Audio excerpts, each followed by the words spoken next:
Olha aí, né, pessoal? Aos trancos e barrancos, o pacote fiscal foi aprovado lá no Congresso Nacional, com algumas modificações, alguns cortes, algumas jabuticabas, enfim, o padrão que a gente conhece bem, inclusive em detrimento da aprovação do orçamento, que não foi aprovado, vai ficar para o ano que vem.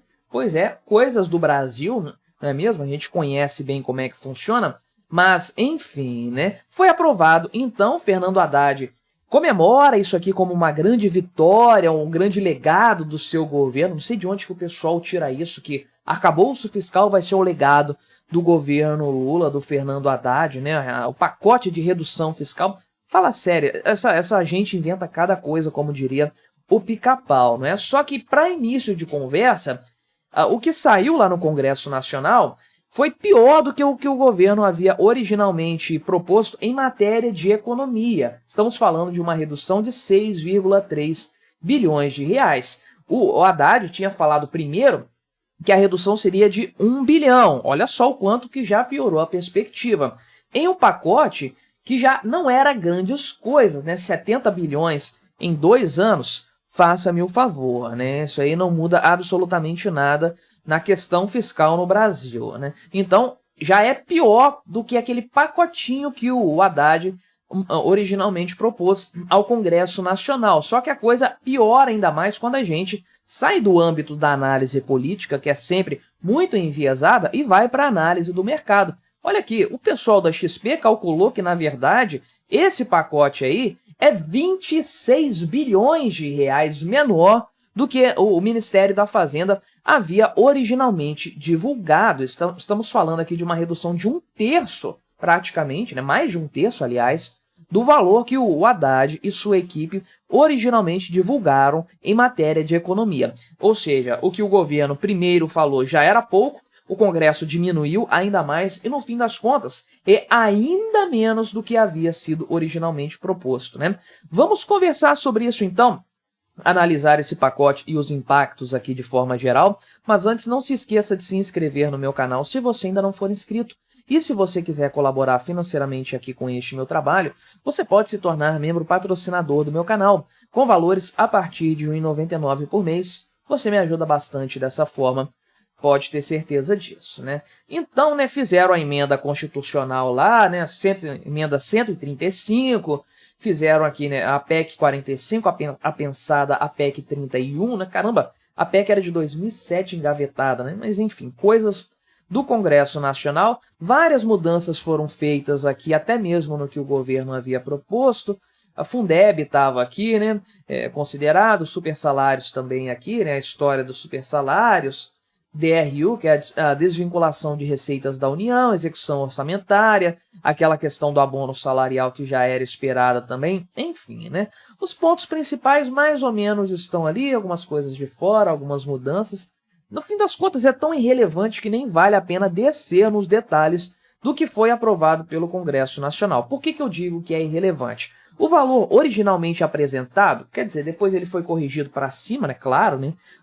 A equipe econômica vai corrigir para cima isso aí. O valor era de 71,9 bilhões de reais de economia em 2025 e 2026, ou seja, no restante do governo Lula, chegando aos 300 e pouco aí até o final da década.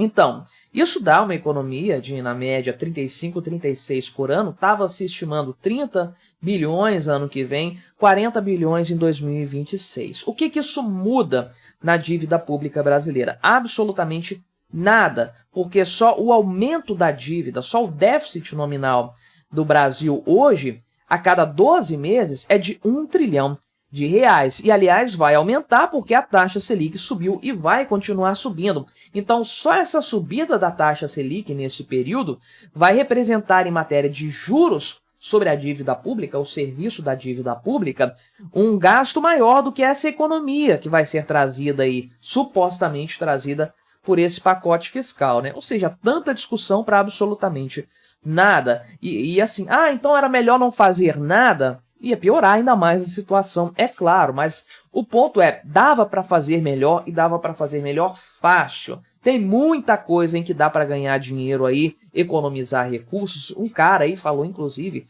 que do mercado financeiro, eu não vou lembrar nem o nome nem de que empresa que o sujeito era, mas ele falou que dá para cortar 150 bilhões tranquilo, basta querer. Isso por ano, 150 bilhões por ano.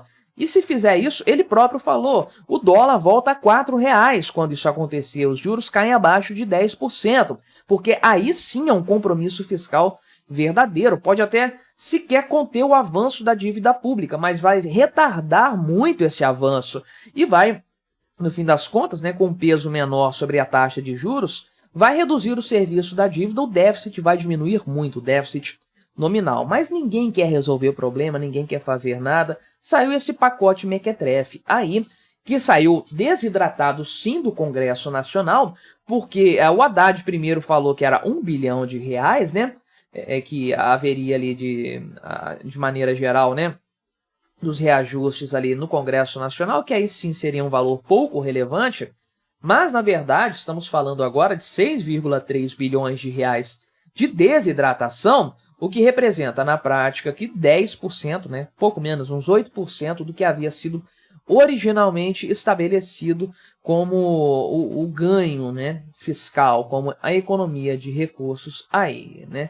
Só que é engraçado isso que me mata, né? Falaram que não, mas tem uma compensação aqui que é o seguinte, o PIB vai crescer mais do que o previsto este ano. Então, o salário mínimo deveria crescer mais no ano que vem, só que com a nossa nova regra, a gente vai conseguir economizar 4,2 bilhões de reais, além do que o previsto. Mas que pensamento imbecil é esse? Que lógica ilógica é essa? É impressionante, né? E aumentar isso aqui por causa da regra que o Lula colocou. A culpa é dele, não pode falar que ele economizou dinheiro, não. Ele piorou a situação porque vai ter ganho real ainda no final das contas, vai ter gasto nesse sentido. Não, o PIB cresceu, mas então a gente mudou a regra agora, vamos economizar. Isso não é economia coisa alguma, nem estava nas contas originais do orçamento também, de forma geral aí, né? Então, onde que vai, o que foi mudado aqui, né? O que foi desidratado no Congresso Nacional? O Bolsa Família caiu um pouquinho aqui a economia, né? O BPC foi cortado pela metade, claro, né?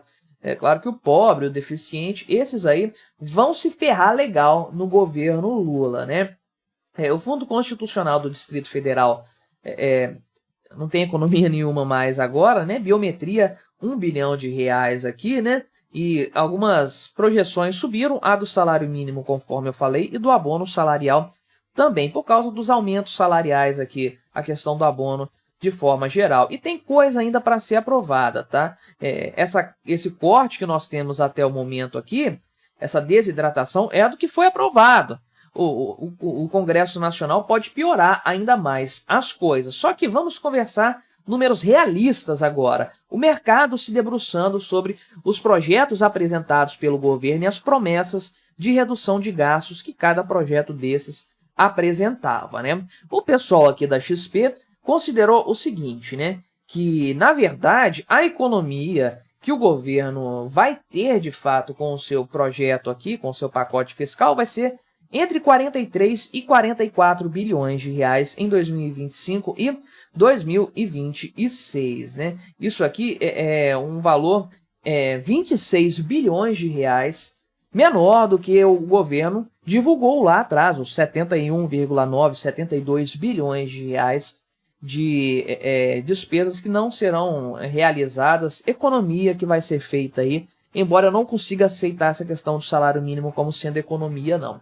Mas, enfim, é uma questão mais semântica do que qualquer outra coisa, né? E aqui, o que eles fizeram? Divulgaram isso na sexta-feira ontem, né? Estou gravando esse vídeo no sábado à noite, fizeram uma projeção aqui e disseram basicamente o seguinte, né? Que o ganho fiscal que eventualmente aconteça não vai ser suficiente para atingir as metas do resultado primário, muito menos para garantir o arcabouço fiscal nos próximos anos, são os limites de despesas colocados ali pelo arcabouço fiscal, né? É certo que o Congresso Nacional piorou o que já estava ruim nesse sentido. O pessoal da XP estima em 8 bilhões a deterioração no pacote fiscal por causa do Congresso Nacional, ou seja, mais do que o próprio Ministério da Fazenda tem feito aqui em matéria de expectativas, né? Então, tem um saldo aqui que o saldo ficou com aquela bobagem do salário mínimo, 2,1 bilhões de reais de saldo negativo, né? Mas em quem que você acredita? Você acredita no Ministério da Fazenda? Você acredita no governo Lula ou nos números do mercado? Ah, mas é a XP que fez o L e tal. Beleza, mas os números deles são muito mais críveis do que do governo, não dá para negar. Que vai ter alguma redução, isso é evidente, tem um monte de coisas ali com potencial para redução. O problema é, primeiro, isso não é suficiente, conforme eu falei, e segundo, o governo vai inventar algum gasto aí nessa história. O anúncio do pacote fiscal não foi feito com uma renúncia fiscal, que é justamente a questão do reajuste da tabela do salário mínimo com ampliação para 5 mil da faixa de isenção. O governo Lula não vai se segurar, ele vai ter que fazer alguma coisa para gastar mais dinheiro, ele não aguenta. Fora que, conforme eu falei, o aumento da taxa Selic inevitavelmente vai fazer com que os juros da dívida pública pesem ainda mais nessa conta. O serviço da dívida pública vai estourar e aí R$ 1 trilhão de aumento da dívida a cada 12 meses vai ser fichinha, vai ser um passado do qual nós sentimos saudade, igual o dólar a R$5, né? Se você quiser ver outra análise que eu fiz a respeito do pacote fiscal, vou deixar este vídeo recomendado aqui para você continuar assistindo por aqui no meu canal. Não se esqueça de se inscrever se você ainda não for inscrito e até a próxima.